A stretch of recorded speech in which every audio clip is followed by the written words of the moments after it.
Bandolero main event out here for the Fall Classic. Ricky Lewis out front in the 11. Uh-oh, the 34 round. Trouble early on. Okay. Go ahead, Jeffrey. For the number 34 car Tommy just mentioned. Kaylee Barker, I believe. What? Caution. Caution. That's Kaylee Barker. Spun out in the 34. Couldn't get it restarted. Couple interesting things that we'll talk about in our main events is some of these sheets, Tommy, actually have mentionings of cars that got DQ'd from qualifying. Really? We will discuss those and talk about, because we have the reasoning of why. So there's DQ'd qualifying. Yeah, so we're going to get this one restarted. We're on lap 1 of 20, and we'll get going later. Get her rolling. Green flag out for the restart, lap 1. Ricky Lewis in the number 11 car leading the field away. We're already getting pretty racy here on the front stretch. Hey, don't be making fun of me. That's right. The number 48 car driven by Thomas Mason. Uh-oh, the 19. The 19. Morris. Austin Morris, Trowers Bowl here. The 77 car saved it. Wow, there's a lot of action. Kind of a strange looking spin. Look at the 48. Tommy, why do you say that's you? Because I found out from their family battle for the second spot that the 48 is racing Thomas Mason. I think that was the way they... Anyways, Thomas Mason is the same exact name that I have. And it'd be awesome if his middle name was Arthur. It's pretty funny. And his middle name's Thomas, your first name's Thomas. Okay. Go figure. Now, what we don't have are actually the sheets for both divisions. We have one of the divisions down here, so we'll keep you guys up to date on that one. Yeah, we got 2 separate divisions out here. Oh, no, I just figured it out. No, there's a combined race, so 2 divisions. It is. 1 race. It is. These cars it's strange. I've seen a lot of them spin out and lock up the brakes, and it straightens them out. Why doesn't it ever work for me? You know why I think that, Jeffrey? Why? Because you're silly. You know, I do got to bring up this, your leader, the number 11, Ricky Lewis. Now, for those of you that have followed the Toyota Speedway during the 2010 season, the car that's in the lead looks really familiar to a car that won the championship at Toyota Speedway this week. And if you understand what I'm trying to say is, that looks like Christian McGee's car that Ricky Lewis is now piloting. A big pack going down the front stretch right now. We're drafted. We are. The 89 car you see in the max. Sam Jacks. The 88 car is also in the middle there. Kyle Jacks. Sound like there's some sibling things going on here. There's even a car that doesn't have a number on one side. But that's the number 14 of Philip Root. And they're flying past him. You mentioned 34 of Kaylee Barker. Also the 89 of Sam Jacks. The reason I bring those two up is it actually says here on my sheet, Tommy, that they had the wrong fuel. So they had to start in the back. Their qualifying times were disallowed. Oh, contact! 60 car around. Oh! Heavy hit. That was a big hit over That was a huge hit for the number 60 of Caden Carlin in the number 60 car. You see a wheels falling off of the 88 driven by Kyle Jacks. Heavy, heavy contact, Tommy. Absolutely. That was a huge hit for a Bandolero. That was probably one of the hardest Bandolero wrecks I've ever seen. Both drivers there with the really heavily damaged cars. Jack's right there. Look at that bumper. Not only is it turned sideways, but it is completely bent in a C shape. Wow, so just a heavy hit here on lap 7 of 20. Now, this is a good time to bring up that each race does have a time limit, and the time limit for these guys to keep an eye on is 20 minutes. So it's 20 laps or 20 minutes. Yeah, it's 1 lap per minute. And it looks like we may be going red flag on this one. So if that's the case, no, we're stopping under caution. Okay, we're stopping under caution. Jeffrey honors the green flag, restarting lap number 7 with blowing off the paper that covers the straw on his drink. 3 wide going into turn 1. Fast move by the 77 and the 11.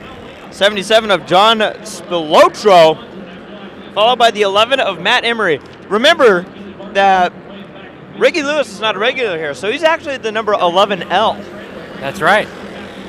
But there is a regular right behind him, the number 70, Tommy Trickle. Chris Trickle. How come I heard Tommy earlier? Yeah, but it says Chris Trickle on the driver's seat. Man, oh man. Just saying. No, Brandon right. Weaver.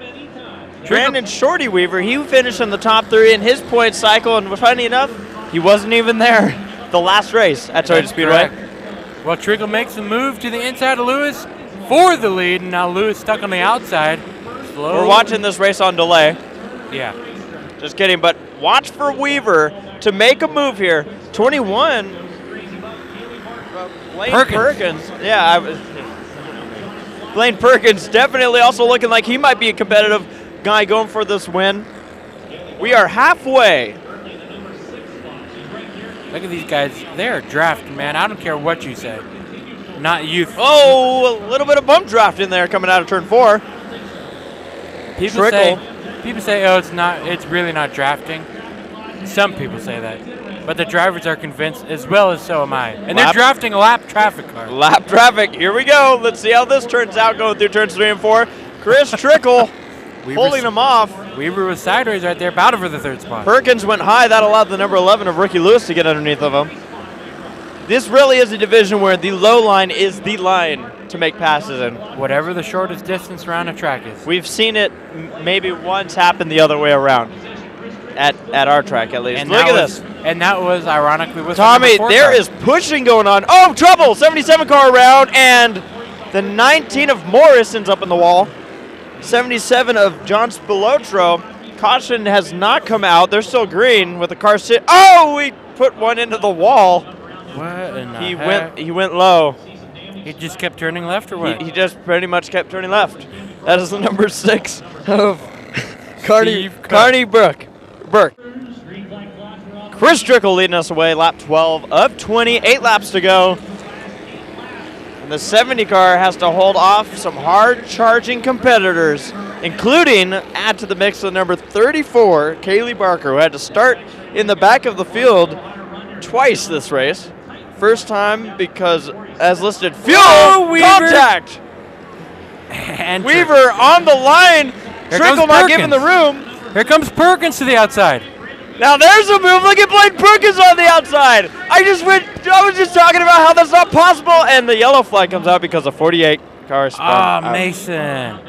That was what a move by the 21 car, though. That would have, if there was no caution, that would have been a great move.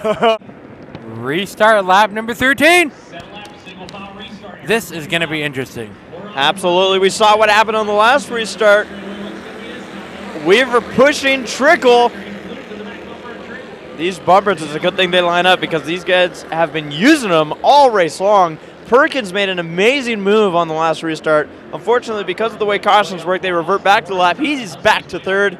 And now Ricky Lewis is going to see what he can do. But how about this? Kaylee Barker, as I mentioned, started from all the way in the back of the pack, trying to work her way past Ricky Lewis. A little bit of contact between the two. That 34 car is coming, Tommy. It's on a mission.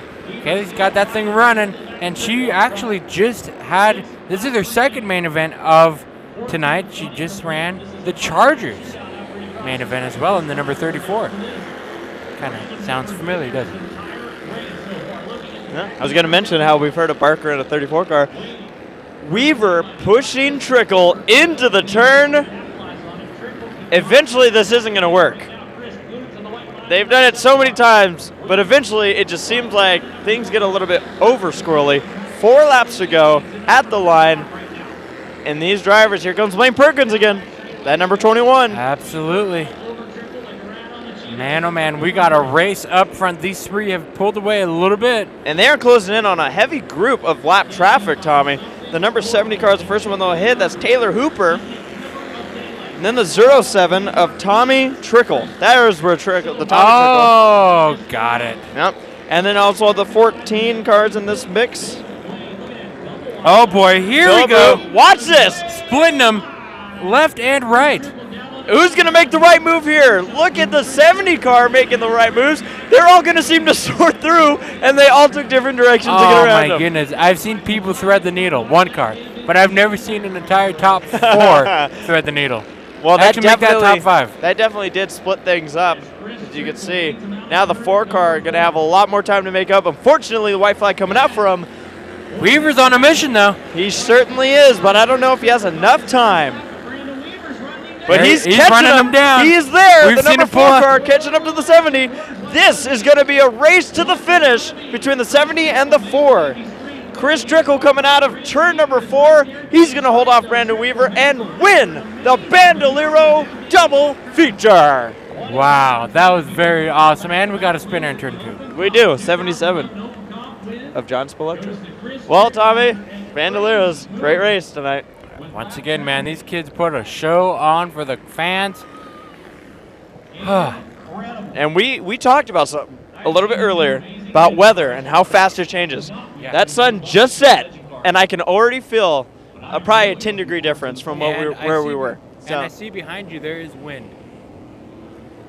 there is windy. Okay. And here pops out your winner, Chris Trickle in the number 70. And you heard the announcer repeat the same thing I just said, just with a round of applause.